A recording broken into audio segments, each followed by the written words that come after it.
mais uma grande empresa do varejo brasileiro entra com pedido de recuperação judicial. As Casas Bahia tentam renegociar mais de 17 bilhões de reais em dívidas com o objetivo de manter as operações aqui no país. Repórter Misael Mainetti chegando agora com as últimas informações. Quais os detalhes nesse dia agitado em que o mercado ficou de olho nessa crise das grandes varejistas, Misael? Bem-vindo, boa noite para você. Tiago, e esse é só um dos casos de uma varejista em crise. Muito boa noite a você e para todo mundo que acompanha o Jornal Jovem Pan. A gente começa falando sobre a situação financeira da Casas Bahia, que não é nada boa. A gente tem aí cerca de 300 lojas fechando as portas e as demissões podem chegar a 3 mil demissões, ou seja, 3 mil pessoas sem emprego. E a situação pode piorar, isso de acordo com o executivo das Casas Bahia. Então a gente tem esse fechamento de 298 lojas especificamente e uma dívida que passa dos 17 bilhões de reais. O grupo também registrou um prejuízo a mais de 10 bilhões de reais no segundo trimestre. O fechamento das lojas representa cerca de 30% aí da rede.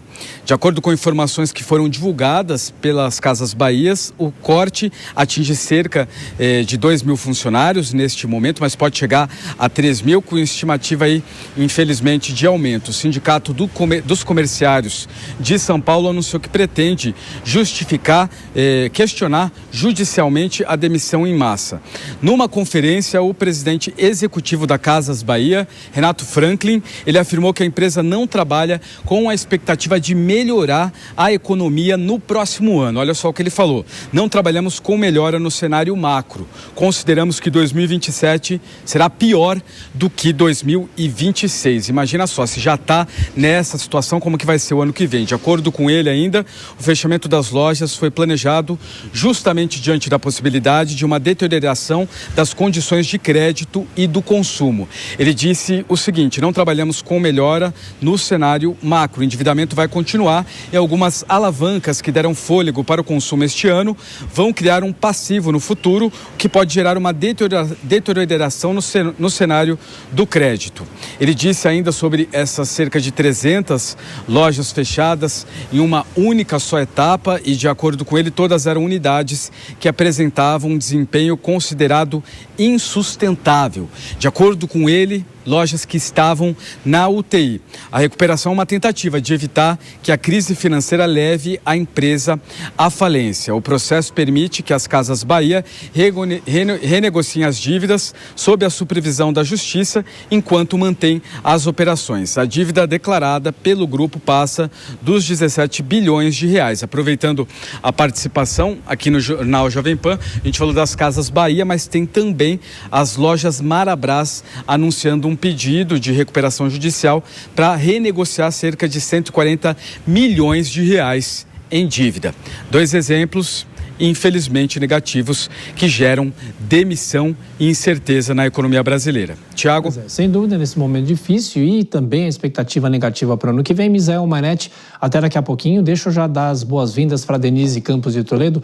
Ô Denise, não é um fator apenas, são vários os fatores que contribuem e também isso não começou hoje. Desde a pandemia, as grandes lojas, o varejo vem sofrendo com isso. Agora, como se recupera? Como se evita isso, Denise? Boa noite, bem-vinda. Boa noite, Tiago. É muito difícil você pensar em como evitar isso nas condições atuais que nós temos da economia. A própria Casas Bahia, o grupo pediu uma recuperação judicial, entrou com uma recuperação judicial em 2024, naquela época, para alongar uma fatia da dívida que não deu resultado.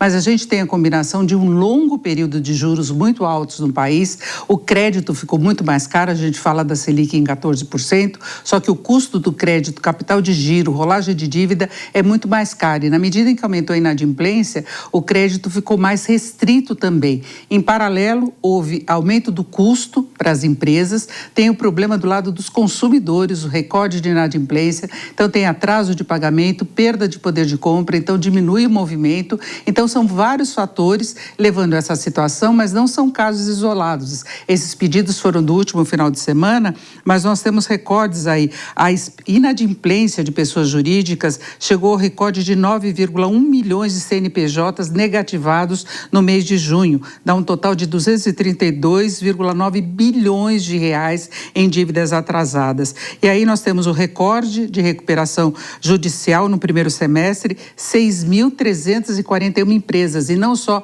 mega grupos, grandes empresas como as citadas agora. Tem pequenas empresas com uma enorme dificuldade para tentar se encaixar nesse cenário bastante difícil.